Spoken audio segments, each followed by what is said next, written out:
तय है ना, राहुल गांधी अब नेता विपक्ष बनने जा रहे हैं और संसद में घमासान, सड़कों पर घमासान अब तय है। अभय दुबे, ये घमासान जैसे शब्दों को प्रयुक्त करने की अपेक्षा असली प्रजातंत्र स्थापित किया, प्रजातंत्र को पुनर्जीवित कर दिया इस बार के फैसले ने जनता को, देश की जनता को साधुवाद देते हैं कि जो एक अकेला सब पर भारी की बात करते थे, अब वो कठपुतली और बैसाखी सरकार हो गई है। देखिए, सबसे पहली चुनौती जो भारतीय जनता पार्टी के अहंकार के सामने है वो है कि जेडीयू और टीडीपी दोनों ही वित्त मंत्रालय और लोकसभा का अध्यक्ष का पद मांग रहे हैं। राहुल गांधी को हम चाहते हैं कि नहीं, देखिए मैं बता रहा हूं हाँ। क्योंकि वो राजनीतिक दल जो सुबह की सब्जी की तरह विधायक और सांसद खरीदता हो, जो रात के डिनर में सूप की तरह सरकारें पीकर प्रजातंत्र डकार जाता हो, उस पर कोई भरोसा नहीं करेगा। तो याद कीजिए, टीडीपी 1998 में जब एक अटल जी के उड़ीसा के मुख्यमंत्री को गिरधर गोमांग को एक चिट्ठी लिखी बाल योगी जी ने और उनको अपने विवेक पर वोट का इस्तेमाल की अनुमति दी और अटल जी की सरकार एक वोट से गिर गई। तो जहां एक तरफ ये इतिहास साक्षी है कि लोकसभा अध्यक्ष जिसका होगा, तो कम से कम भारतीय जनता पार्टी जिसका स्वभाव है कि वो प्रजातंत्र में आस्था नहीं रखती और वो खरीद फरोख्त में विश्वास रखती, वहां किसी तरह अंकुश लगेगा। एक जो ईडी हर दरवाजे पर घुमाते थे प्रधानमंत्री जी, महाराष्ट्र में देखा हमने, सरकारें तोड़ दी, एनसीपी, शिवसेना।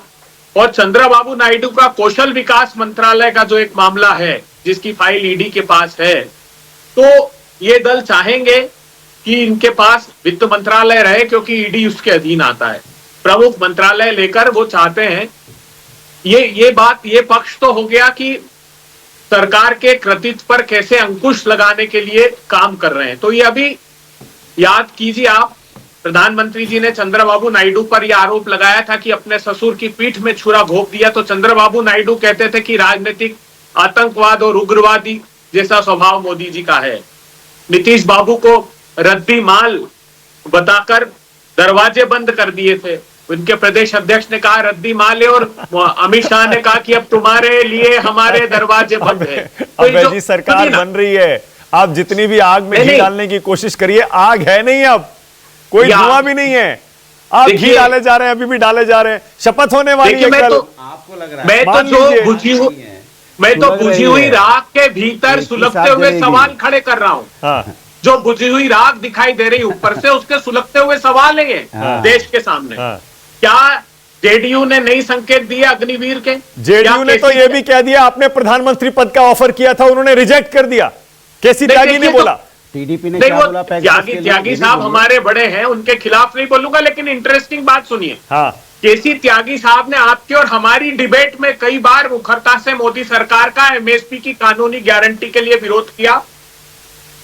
वो एमएसपी की कानूनी गारंटी चाहते हैं, उधर चंद्रबाबू नायडू की मुखरता से कह रहे हैं मुस्लिम आरक्षण बरकरार रखूंगा। मोदी जी जिस प्रकार गुजरात में 70 मुस्लिम जातियों को आरक्षण देते थे, मैं भी दूंगा, ये बात उन्होंने कही।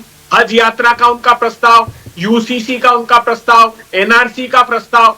तो भारतीय जनता पार्टी जो लगाम कैसे लगेगी? हाँ। जो सांप्रदायिक ध्रुवीकरण करके थोड़ी बहुत सीटें हासिल कर लिया, वो चांस उनके पास गया। तो मुझे लगता है कि जो 100 दिन का एजेंडा इनका था, 100 दिन बामुश्किल रेंगते रेंगते घसीटते हुए ये सरकार चलेगी। उसके बाद 100 दिन में गिर जाएगी। देखिए, वो तो अब ये स्वभाव से दिखाई दे रहा है। टीडीपी और इनके भी मंत्रालय तय होने दीजिए, आपको आभास हो जाएगा इस बात का कि सरकार कितने दिनों तक ये पूरी सांस लेकर चल सकती है। अच्छा, और मेरे सवाल का जवाब तो दे दीजिए। आपने सबके मजे ले लिए, टीडीपी के, जेडीयू के, बीजेपी के। मैंने आपसे ये पूछा, राहुल गांधी नेता विपक्ष बनने जा रहे हैं, उस पद को स्वीकार करेंगे या नहीं करेंगे? क्योंकि कांग्रेस का अध्यक्ष पद छोड़े हुए उनको कितना समय हो गया, इस बार तो उनको जिम्मेदारी लेनी चाहिए। अभी भी 99 सीटें आई हैं, आसान नहीं है मुकाबला आगे। नई संकेत राहुल गांधी जी के तेवर और कलेवर प्रेस कॉन्फ्रेंस में देख लिए, दे दिया उन्होंने। 30 लाख करोड़ रुपए का घोटाला जो किसी विश्व के इतिहास में आज तक नहीं हुआ कि कोई देश का प्रधानमंत्री या देश का गृह मंत्री ये कहे कि आप साहब नहीं खरीद लेना अरे अभय भाई एक सेकंड, अभय जी मैं क्या कह रहा हूं, मैं ये कह रहा हूं कांग्रेस का अध्यक्ष पद छोड़ा उन्होंने, मल्लिकार्जुन खड़गे जी को बनवा दिया आपने। अरे अब नेता विपक्ष बनकर जिम्मेदारी लेंगे या नहीं लेंगे, मैं ये पूछ रहा हूं। पार्टी चाह रही है, सीडब्ल्यूसी में प्रस्ताव पास हो गया। बिल्कुल, क्यों नहीं लेंगे। राहुल गांधी जी को सबने आग्रह किया है और वो तो निडर निर्भीक नेता, लड़ने वाले नेता है। जनता की भलाई हृदयों में राज कर लिया उन्होंने। वो ट्रांस पार्टी अब वो राजनीतिक दल के दायरे के बाहर सारे दलों के नेता के लोगों के लिए और जनता के नेता हो गए। ठीक है, ओके, तो सब अपेक्षा करते हैं और वो दृढ़ता से स्वीकारेंगे। आप हुंकार सुनिएगा सदन के अंदर। ठीक है, ओके, बहुत बढ़िया संजू वर्मा। पहले तो दम्भ था इनके पास, लेकिन अब वो दम्भ जनता ने अहंकार और दम्भ निकाल दिया।